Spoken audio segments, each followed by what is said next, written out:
Good evening, folks. Today we have with us innovator Percy Spencer. Percy was born on July 19, 1894 in Howland, Maine, and despite his death in 1969 in Newton, Massachusetts, he is here today to answer some questions. Hello. Thank you for having me on the show. So, Percy, tell us a little bit about your upbringing. Well, my father died when I was just a few years old. Soon after that, I was abandoned by my mother. My aunt and uncle took me in, but they hardly had enough money to support themselves. My uncle died when I was only 7, so it was just my aunt and I. She supported us by working as an itinerant weaver, and I did whatever odd jobs I could for money. I had to solve my own situation, which taught me how to get things done. Is it true you left school in only the 5th grade? Oh, it is true. I left school for a factory job. A couple of years later, the local paper mill was installing electricity. I had no experience with electricity, but I was curious, so I signed up to help install the system. How did you learn about the new technology? Well, I learned mainly by trial and error, and I read textbooks at night. What an interesting upbringing. You were in the Navy. Why did you decide to enlist? Well, I had heard about the tragic sinking of the Titanic and how heroic the radio operators were that night.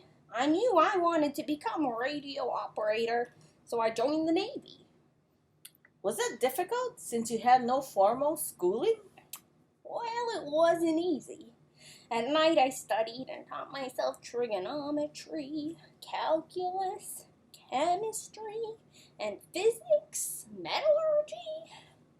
Wow, that is wicked impressive. So when did you leave the Navy? Well, I was discharged after World War I, so I decided to pursue my love of electricity. Tell me a little about your colleagues, Lawrence Marshall and Vannevar Bush. Well, they wanted to apply electricity for practical purposes. Bush was on the MIT faculty, so they had a lot of business connections in the area. Their vision involved using electricity for labor-saving household devices, which broke a lot of connections and assumptions of the day. 1922, they started the American Appliance Company in Cambridge, Massachusetts. 3 years later, they hired me to their 3-person staff. Many of our viewers may not have heard of the American Appliance Company, but they probably have heard of Raytheon. Well, in October of 1925, we decided to change the company name to Raytheon. It comes from the French word ray, meaning a beam of light, and the Greek word theon, meaning from the gods. Then, in 1934, the company moved into a former button factory building located in Waltham, Massachusetts. The rest is history. That it is. A company that went from selling household appliances transformed into a world-leading tech firm with locations all over the world. Raytheon today is a major employer in the area and is a leader in global defense technology and space electronics. Our special guest, Mr. Spencer, was responsible for many of the company's biggest breakthroughs. To what do you attribute your success? Well, curiosity is what got everything started, and I've always had the let's tinker and see attitude. But I would have gotten nowhere without a lot of collaboration. Over your lifetime, you accumulated over 300 patents and were even inducted into the National Inventors Hall of Fame in 1999. But what you are most famous for is the microwave oven. I bet there's a good story behind that. Ah, yes, there is. See, in 1941, I was working with magnetrons for radar in World War II. They installed my radar sets in bombers, which gave us quite the advantage since they could spot the German submarines. That work won you the Distinguished Public Service Award. the highest honor the Navy awards civilians. Yes, it did, but it also led to something much bigger.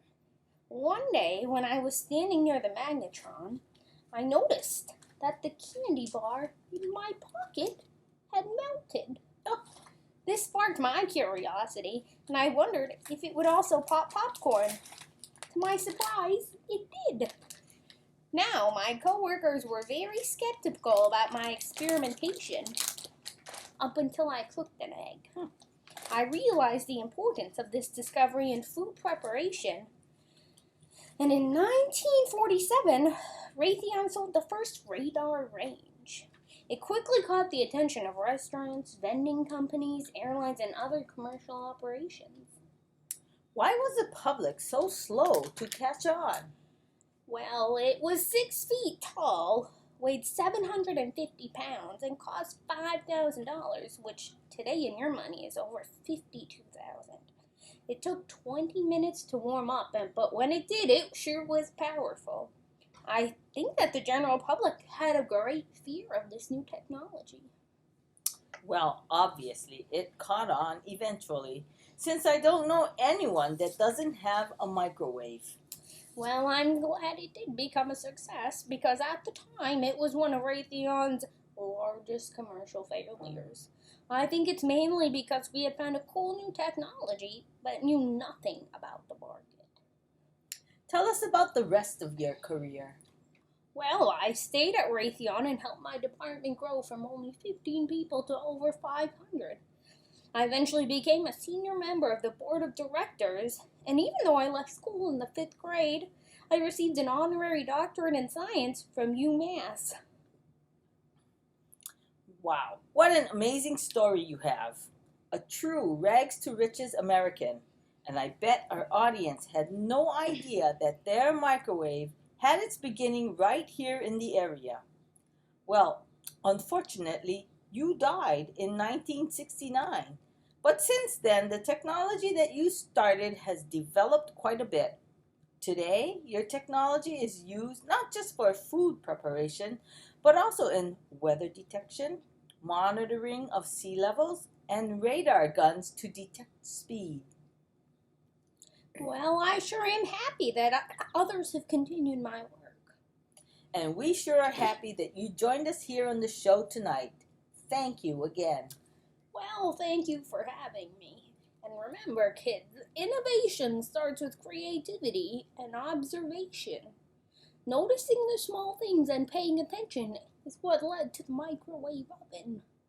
And I would just like to note that at the time there was not personal protective equipment like there is today. So if you are trying to become a scientific innovator today, you've got to make sure you're safe.